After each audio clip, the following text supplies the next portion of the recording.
왜? 싸니까. 그런 분들 특징이 식당 가서 가격 보고 시켜요. 다. 먹고 싶은 걸 못 먹어. 6,000원짜리 주세요야 그냥. 맛있는 걸 못 먹는다니까. 주는 대로 먹어. 제일 싼 거. 뭐하러 밖에서 먹어? 집에서 먹지. 제일 싼 거 밖에서 뭐하러 먹냐고. 그냥 집에서 그냥 고추장에 밥 비벼 먹지 그냥. 김치나 넣고. 무슨 소리인지 이해 가세요? 그래서 그렇게 투자를 하시는 건 아니다. 미래에 대한 가치에 투자를 하셔야 돼요. 막 웃는 사람들은 내가 왜 그랬을까 막 헛돈 쓰고도 웃겨 죽는 거야 막.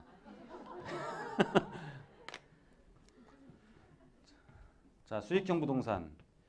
개인이 살아갈 수 있는 자금을 벌어오는 생산수단. 좀 글씨가 막 빠졌네요. 그렇죠? 급하게 만들어서 그래요.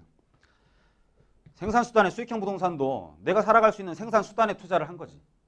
사람은 생산수단을 갖고 있어야 일을 안 해도 먹고 살지. 생산수단을 갖고 있지 않으면 본인이 생산력을 키워야 되는 거죠. 본인이 근로를 해야 되는 거지. 근로할 수 있다 없다? 안 하지. 그럼 어떻게 살아? 생산수단을 갖고 있어 살지. 생산수단을. 그죠? 이건이 지금 아직도 살아있는지 죽어있는지 하여튼 3도 얼려있지 지금? 네? 돈 벌고 있어 안 벌고 있어요? 벌고 있어. 왜? 일 안 하잖아. 생산수단을 갖고 있으니까. 생산수단을. 그게 일을 안 하고 살아가야 되는 방법이다.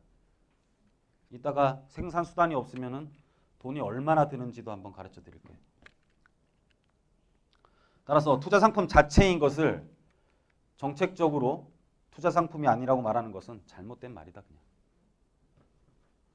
늘어나지 않는 성질을 갖고 있는, 위치에 대한 특수성을 갖고 있는, 다른 물건과 차별화를 갖고 있는, 학군이 다른, 커뮤니티가 다른 그런 곳에, 가격이 더 올라가는 곳에, 사람들의 선호도가 증가하는 곳에 내가 물건을 갖고 싶어 하는 것은 자본주의에서 당연한 투자다. 그냥. 당연한 투자. 막으면 일시적으로 정책적으로 떨어질 수는 있겠지. 변하지 않아. 가치는. 변하지 않아요. 우리 홍콩 같은 데 가보세요. 전망 좋은 데는 다 100억이야. 예? 일본 도심에 80년대에 지어진 5평짜리 월세가요. 동경 같은 데는 100만 원 넘게 나와 우리나라 돈으로. 왜? 80년이 돼도 개를 부시지 않으면 새로 못 짓는데? 그것도 없어서 못 하는 거지. 도심에서는.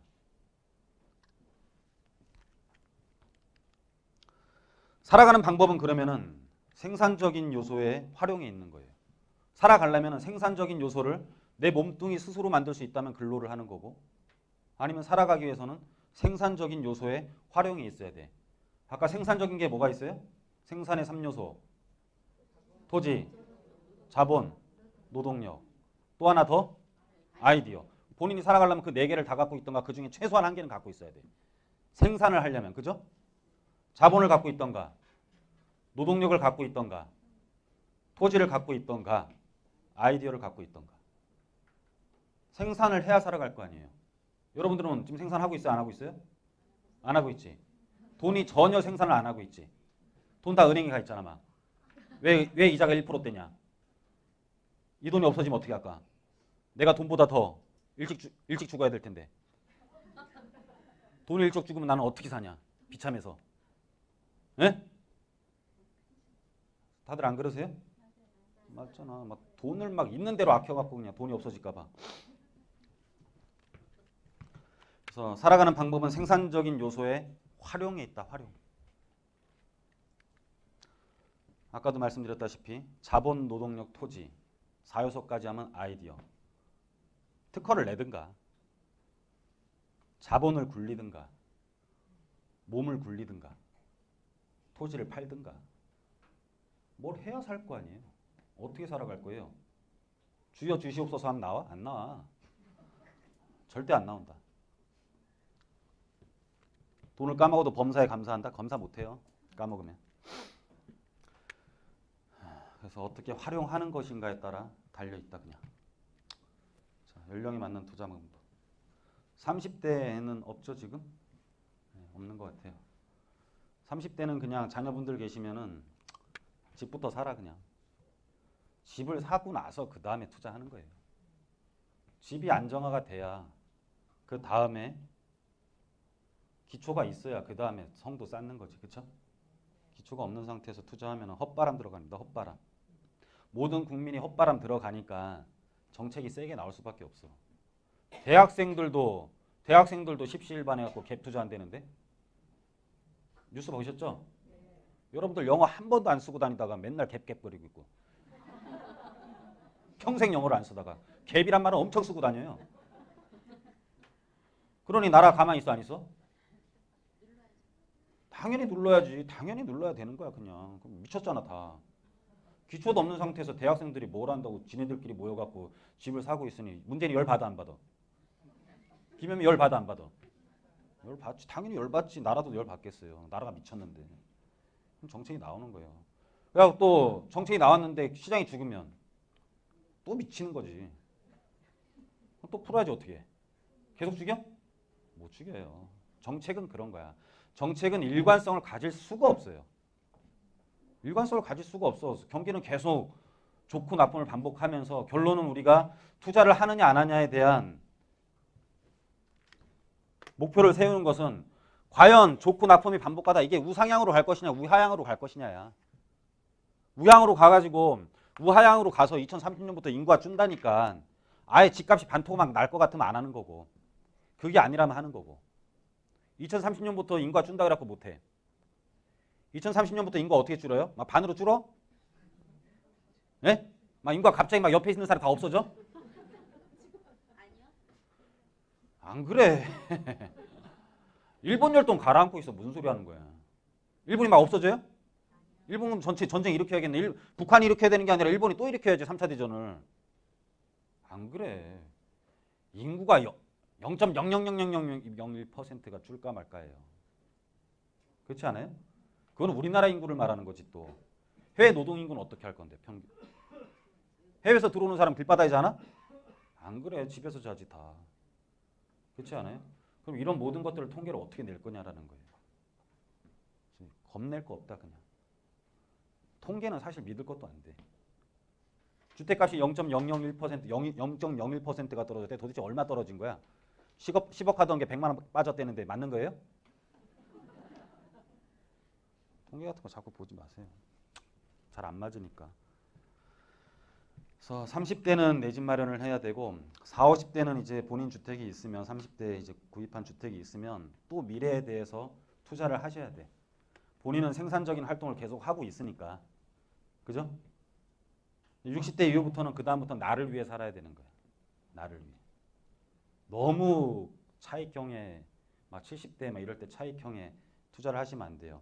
그냥 본인을 위해 살다가 뭐 재짜 붙은 사업이라든지 또는 모든 사업들이 어쩌다 되는 경우도 많잖아요.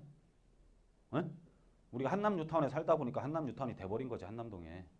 그런 경우들도 많단 말이야. 공덕동에 살다 보니까 공덕일 재건축이 되는 거고. 그죠? 그런데 현재를 포기하면서 미래에 기대를 하는 건 나이가 너무 들었다라는 거예요. 70대가 돼버리면. 그죠? 신격고 봐봐요. 검찰청 끌려가고 여기가 어디냐. 검찰청에 가서도 여기가 어디냐 그러잖아. 신격고는 나이 90이 넘으니까. 근데 막 70대에 투자했는데 한남뉴타운 새 아파트에 입주했는데 여기가 어디냐 그러면 얼마나 억울하겠어요. 새 아파트 들어가면 뭐예요? 억울하잖아. 새 아파트인지 몰라. 그러면 70대를 다 잃어버린 거잖아요. 그렇죠? 그때는 좀 월세에 치중을 하면서 손주들한테도 나눠주고 하다가 그게 또 됐을 때 또 물려주면 좋은 거고 이런 거지. 다 연령대에 대한 투자를 하셔야 돼요. 그래서 근데 물론 차익도 나오고 수익도 나오면 굉장히 좋겠죠. 그런 거에 대해서도 좀 설명을 드릴 겁니다. 자, 재개발과 재건축. 재건축은 고점 대비 10% 떨어지면 무조건 들어가도 된다. 2007년도 대비 많은 데는 20% 올랐고요. 적은 한 15% 정도 올랐거든요. 그럼 10년이 지났어요. 10% 떨어지면 2007년도 대비 5% 오른 거야. 땡큐 아니에요? 예? 2007년도보다 5%밖에 안 올랐는데 더 떨어질 때 바닥을 여러분들이 체크할 수 있을 것 같아요? 절대로 못합니다. 절대로. 그냥 나한테도 살 기회가 왔구나라고 생각을 하고 하시면 됩니다.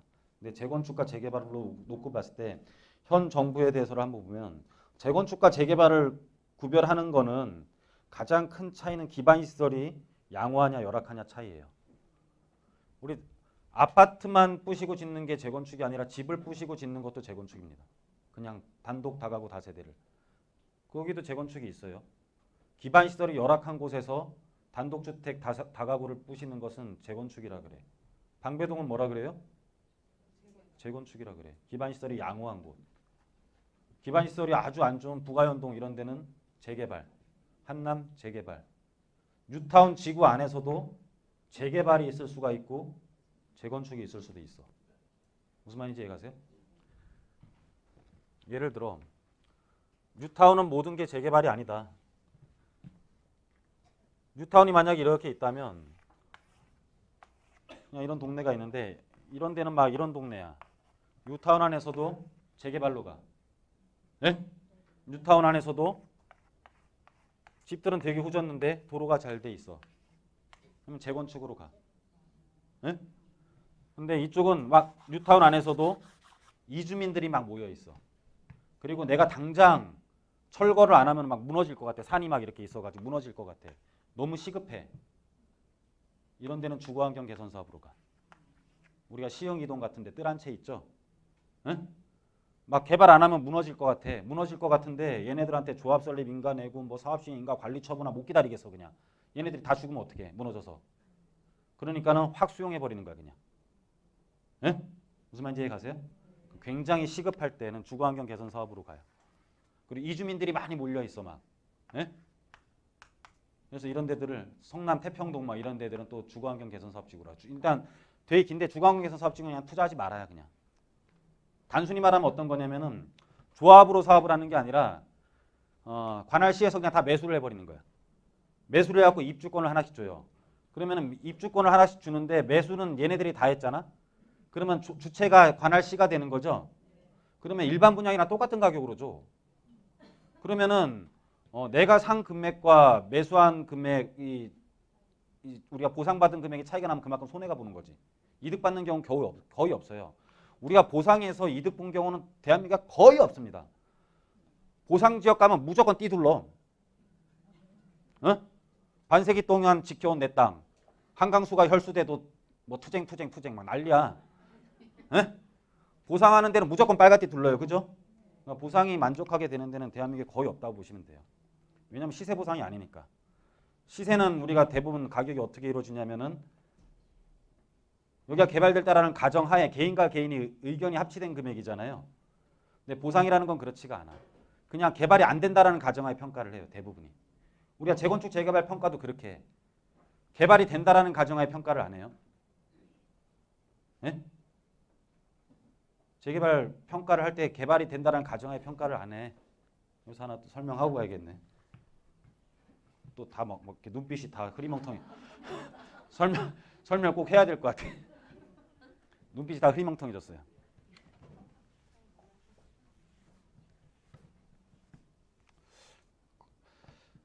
개발이 된다라는 가정하에 평가를 안 하니까는 우리가 대지 지분이 작은 것과 큰 것들의 괴리감이 굉장히 커져요. 자, 설명을 드릴게요. 예를 들어 우리는 개발이 될 거라는 가정하에 사잖아. 대지 지분이 3평이야. 이건 꼭 아셔야 돼요. 3평인데 어떤 사람은 평당 한 7천만 원 주고 샀어.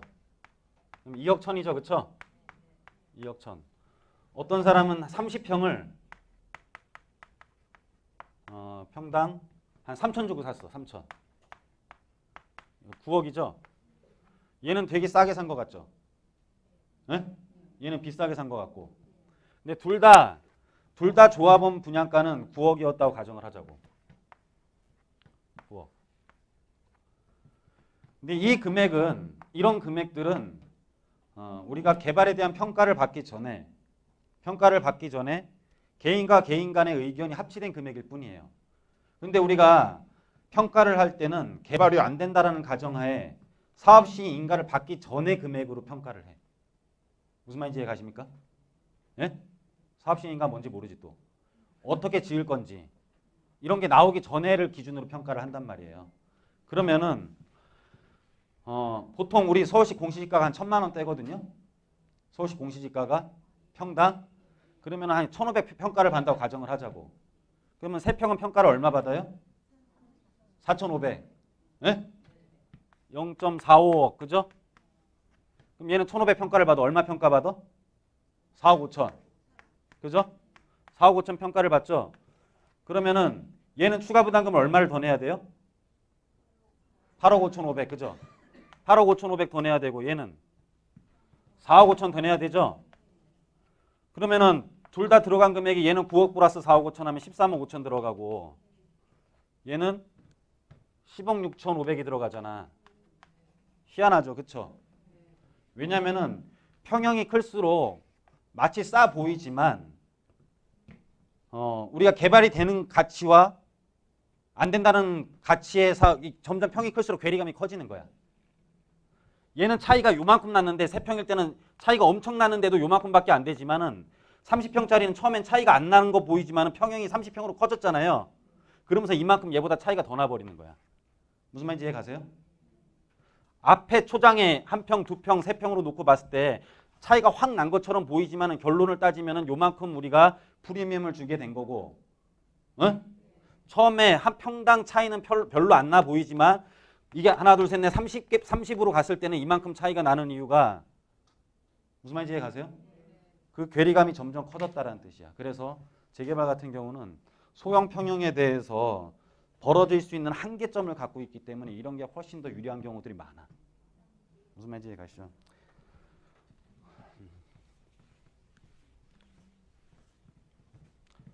근데 자 보시면 이제 왼쪽 그림은 잠실주공 5단지예요. 잠실주공 5단지가 재건축이 되면 주위 사람이 좋아 안 좋아?